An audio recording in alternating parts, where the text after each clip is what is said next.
this might just be the reason why you and your immigrant parent are not very close. Let's talk about it. Recently, I've been having this conversation with a couple of friends of mine, and I thought it was a helpful convo for them, so hopefully it's a helpful convo for you. Let me know in the comments down below if you relate to this, but I think one of the most overlooked reasons why, or not talked about, or not delved into enough reasons why you and your immigrant parent are not close is honestly, and I know this is not necessarily rocket science, but I'm going to dive into it, it's the language barrier.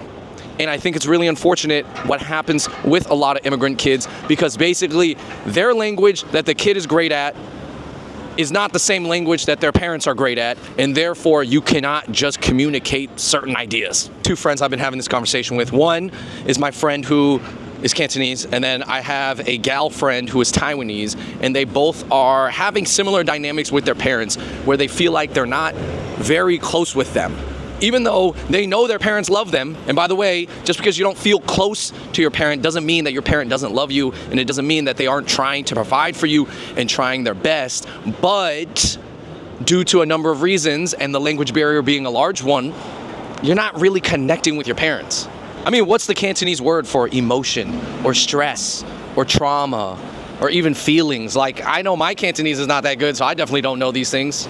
Quick little interruption. My friend who's actually from Thailand but lived in New York and works in fashion is hosting some stuff at Flying Solo, this store over on Broome Street in Soho. So shout out to this store. I'm gonna just give them a little plug. And the other layer to this is that my friend is actually really into mental health, wellness, meditation, solving his trauma, all these things that take a lot of communication. And it really helps if you speak the same language, obviously, as your therapist. It's like, you can't really have therapy with someone who really can't communicate ideas to them, even though they have good intentions. So I think it's interesting that he's at this point where he wants to have these conversations with his parents, but he literally cannot. For friend number one, he's telling me that he grew up speaking Cantonese to his parents, right? So he can speak conversational Cantonese to his parents. His parents barely speak English. Like, they are, for lack of a better word, from the boonies, or they're from the village, or they just never really picked up English because they didn't need to. They could work in Brooklyn.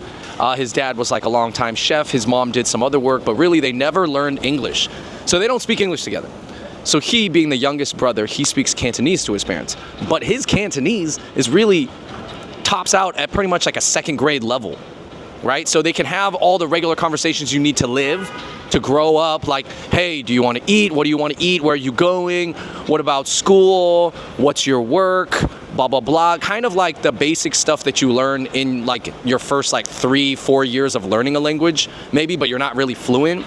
Like, you can have a conversation, but it's nothing super, super deep about like, you can't really have introspective or, emotional conversations with your parents at that level, but you can have all the conversations that you need to get through the day.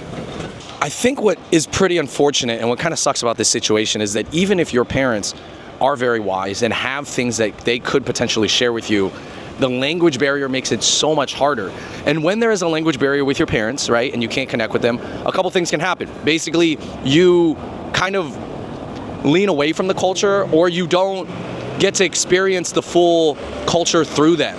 It doesn't mean you're gonna be whitewashed or blackwashed or whatever, but it probably means that you're not as close to your home culture as you could be if you do not speak the language as your parents at a similar level. It doesn't have to be just as good, but if the levels are so different and they do not speak, you guys basically don't have a common language, there's just a bunch of stuff that goes unsaid, and especially for my friend who's really into health and wellness and meditation and mental health, it's like he wants to have those conversations, but he literally cannot with his parents. And also, I'm not gonna lie, there's a lot of other reasons, right?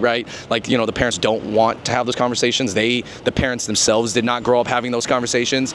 You might want to say that having those kind of mental health conversations with your parents is more of a Western thing, but I mean, I would say it's definitely a good thing if you can have it.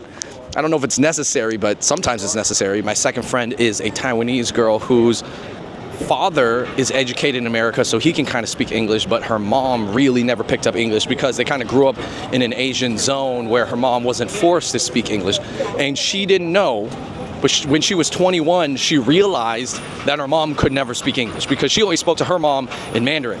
And her Mandarin is maybe at like a 3rd or 4th grade level where they can pretty much have, again, all the conversations that you need to live and get through the day, but not really super advanced conversations with her mom. And then her dad could speak English, but I think he only used English for work and came home and just kind of wanted to turn back into Taiwanese Chinese mode, you know, instead of using English to connect with his family. I mean, you listen, a lot of immigrant Asian dads, especially at that time, you know, they're not fully emotionally available for their kids. And, you know, obviously you're talking about the youngest daughter here who probably essentially feels like she comes from a different culture than you. And so you just kind of don't try to connect with them on a deep level. Which is understandable, but also unfortunate. So with modern technology, what can you do? What can you do to maybe feel closer to your parents? One thing I recommend to my friends to start a conversation is sometimes share a meme. There's a lot of memes out there in language.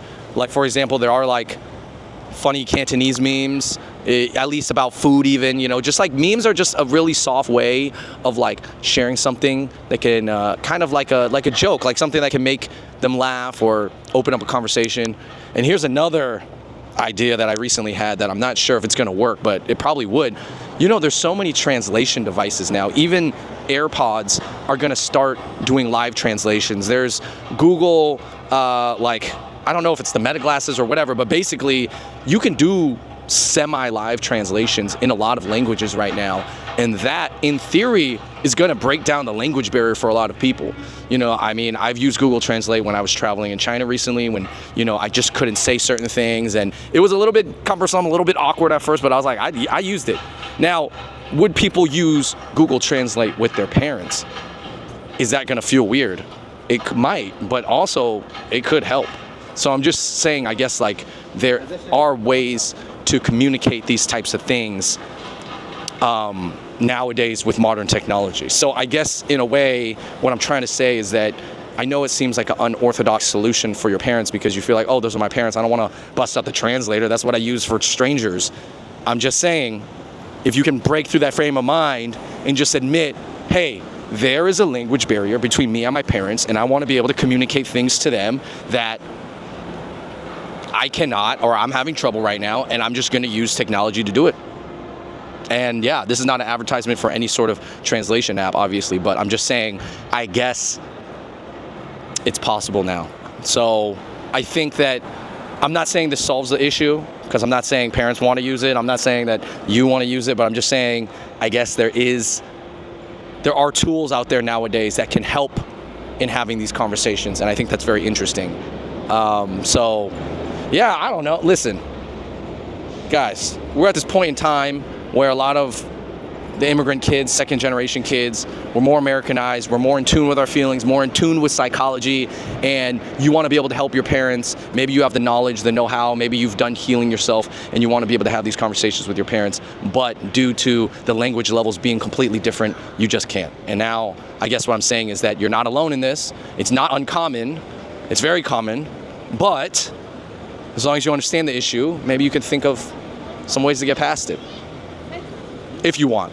Anyways, let me know if this video was helpful or touched you or related to you. Let me know in the comments down below. Until next time, there's this big truck, bro. See, those are the type of trucks that could run you over without even blinking. It's like if a Toyota Camry wants to hit me, they're gonna know they hit me. But that truck, they're gonna flatten me out, not even think twice. They're not even gonna see me. The driver's not even gonna feel it. Gotta be careful out here. All right, everybody. Until next time, I'm out. Peace.